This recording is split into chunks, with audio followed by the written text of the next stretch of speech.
Good afternoon to you, Will. As you saw earlier news today that 81% of our children in grade 4 cannot read for meaning. It's a devastating story in many ways, shows how we are failing our children. Mgwena Maluleke is the General Secretary of the South African Democratic Teachers Union. Mgwena, good afternoon to you. What do you believe is going wrong here? Why can't our children read? Good afternoon, Stephen, and good afternoon to your viewers at home, and thank you for having us. Indeed, it's quite a concerning situation that we find ourselves. Just to really answer your question, these are multiple problems that we are experiencing in terms of teaching our children how to read. First, we're finding it very difficult to deal with the overcrowded classes, where we have got to give individual attention and individual, assistance to our learners, and to the extent that that denies our children an opportunity for them to be able to assist it, whether they are having problems in terms of speech, in terms of recognition, and many other things. So that is one of the issues that really we are struggling with in our education system. The others basically is the fact that we don't have books for reading in our schools. And if we have them, they're not enough. Learners have got to share the books to going home. And obviously, in terms of any research that you can go through, is that for us to be able to improve reading, there must be a book at school.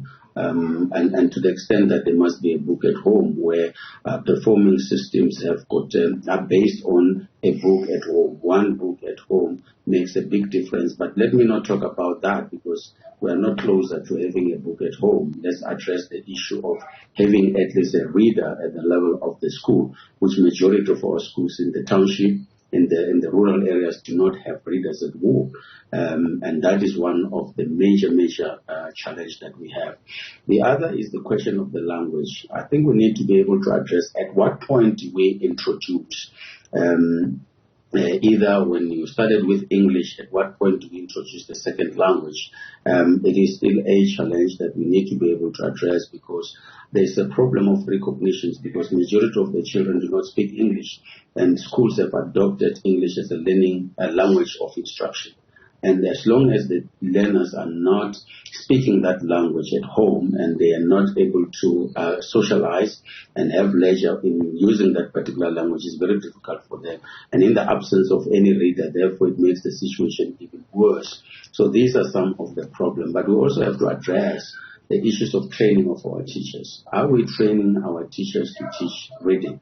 And are universities doing the best they can in order to produce those particular teachers who will help us at grade 1 to be able to read? Because a grade 1 learner must be able to read. Now it's worse if it's a grade 4 learner who cannot read with meaning. Mgwena, I accept all of that, and I totally accept the structure of our society, which is also, to an extent, responsible for this, and I accept that language and the difficulties, the issues we have with language, also part of that, and I fully accept the issues around inequality and how that is perpetuated in our society, often through education. But you know, and I know, that probably at least 3 political parties are going to release statements in the next 24 hours blaming your members. And they're going to make this point, so let me make it to you so that you can respond before they release their statements. And the point would go like this. The biggest financial thing that we spend money on as a country, apart from health, is education. And that we spend the majority of that on teachers. And that I accept the problems with readers, I accept all of that. But most teachers probably have access at the very least to some form of blackboard where they can write words out. And that there are ways to teach children. So let me put it to you bluntly so you can respond to it. Are our teachers failing our children? Well, the teachers are not failing our children. Basically, it's the system that we need to be able to deal with. Because if teachers don't have support, and where you have got teacher development that is not budgeted for, when you have got issues that are supposed to be assisting the teachers are not budgeted for. For example, when you do teacher union collaboration, we depend on handouts that are coming from the European Commission.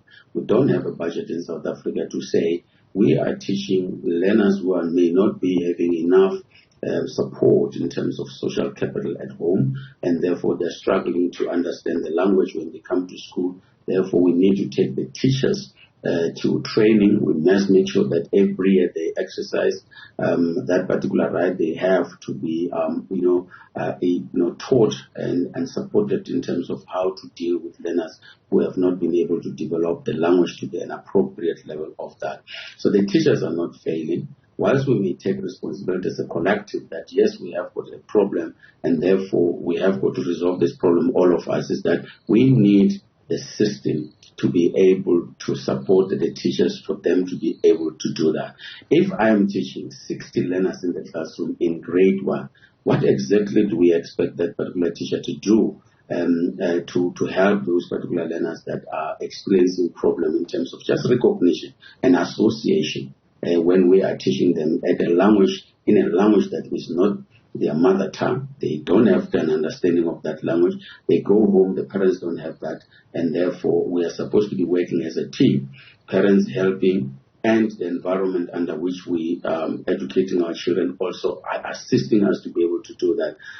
As a union, obviously, we are saying there is a problem. Let's address the problem, all of us. But I cannot say that the teachers are failing our children. It's the system that has been designed in such a way that it is not going to be able to assist our learners. So you would be prepared to help change the system? I mean, for example, the Western Cape Provincial Government is instituting catch-up lessons, particularly in mathematics, for children who lost out during the pandemic. You would be willing to do that kind of thing when it comes to reading across the country? Definitely, Stephen.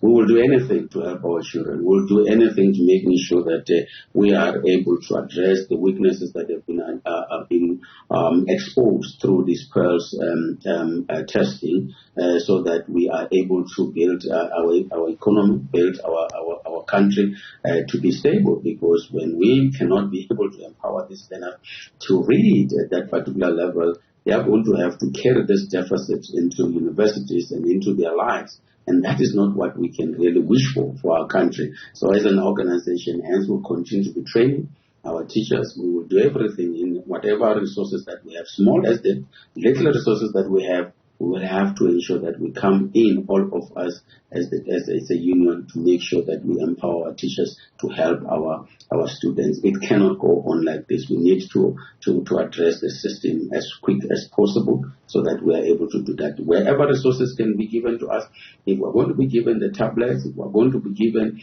more resources and training, we will welcome that so that we are then able to address the issue of reading. Because without reading, obviously, we are denying our children to experience the world. Mgwena Maluleke, thank you very much indeed, the General Secretary of the South African Democratic Teachers Union.